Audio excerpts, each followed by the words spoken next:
The United States recently celebrated Independence Day, the holiday that commemorates when the United States obtained its independence from Great Britain. Among Catholic dioceses in the United States, it is permitted for them to have special liturgical celebrations in commemoration of this holiday. Now, there were a few different readings that could have been read on Independence Day, and one of them was the story from the Old Testament that talks about King Solomon asking God for wisdom. According to the story, God appears to King Solomon and says that he will grant him whatever he asks for. King Solomon then says that his number one priority is to justly govern the people of Israel, and therefore asks God for the spiritual and moral wisdom necessary to do so. God then grants King Solomon what he asks for, but then says that he will give him every other earthly or worldly blessing as a reward for his morally upright intentions. There's a few different levels of meaning that we could learn from this and apply to our own experiences as Americans. Firstly, the desire for wisdom, and more specifically, the desire to use wisdom for the sake of the good of the community as opposed to your own self-interest, is indicative of a mindset or a spiritual state rooted in true or authentic holiness, which has as its defining moral element love of God above all else and love of neighbor as self. Anyone who has that mindset will be blessed by God. And so if we as a nation want the blessings of God, we as a nation have to pursue holiness. That holiness is something that exists not only in individuals, but also in nations and communities. Second of all, it also shows that political leaders and nations and governments cannot be morally neutral, that they need to govern in accordance with wisdom. But wisdom includes, at least within the context of this story, an understanding of moral good and moral evil, the difference between the two, and how to properly apply the moral knowledge that we have. As a nation, we cannot remain morally and religiously neutral. To be a truly just nation, we need to root everything we do, even on the collective or communal level, or even on the level of the government, those objective spiritual and moral truths. Yet, the Catholic Church also recognizes that there's two levels of spiritual wisdom. The first level of spiritual and moral wisdom is that level of spiritual and moral wisdom that, through the right use of reason, is accessible to all people, that even non-believers have. Yet the next level of spiritual and moral wisdom is that moral and spiritual wisdom that is only known through divine revelation and accepted through faith. If we want true moral and spiritual transformation in this country, if we want this country to reach its true moral and cultural potential, we can't be satisfied only with natural forms of wisdom. And it's for this reason that among the various New Testament readings that could have been read during Mass, one of the options was to read the section from the Gospel of St. Matthew that outlines the Beatitudes.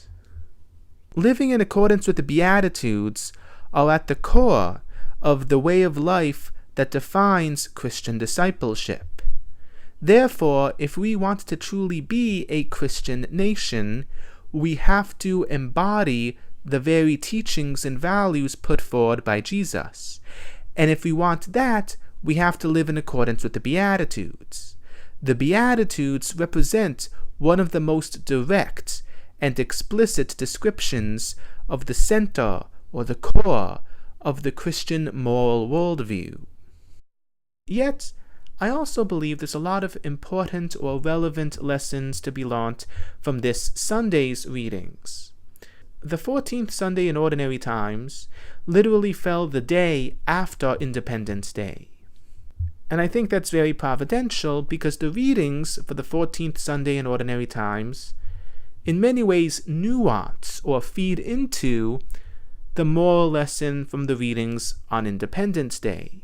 The Gospel reading for this Sunday, taken from the Gospel according to St. Matthew chapter 11, verses 25 through 30, begins by saying, quote, "At that time Jesus exclaimed, 'I give praise to you, Father, Lord of heaven and earth, for although you have hidden these things from the wise and the learned, you have revealed it to little ones.'" Unquote.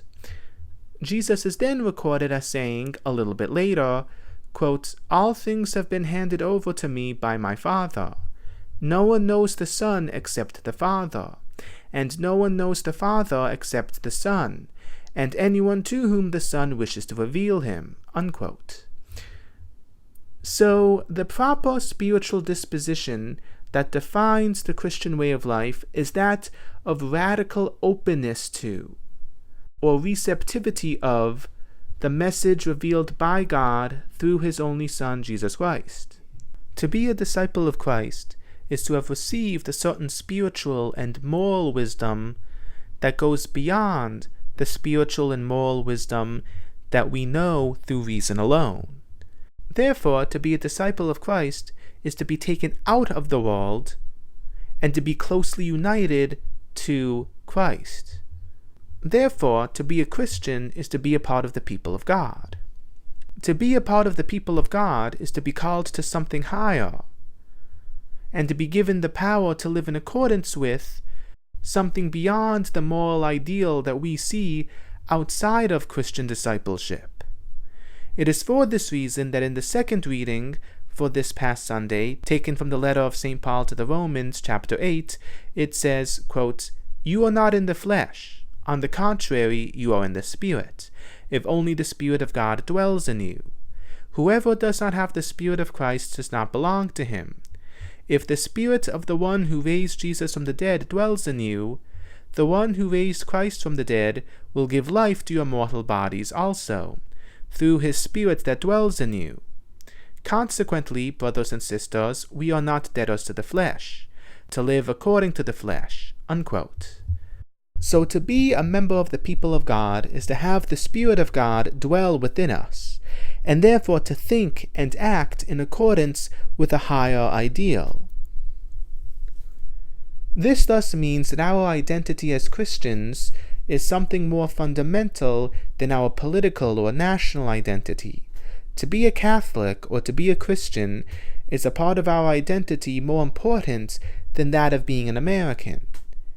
Yet, we can live up to our potential as Americans. That is to say, we can be citizens to the best of our ability only if we accept the moral and spiritual ideal put forward by Christ.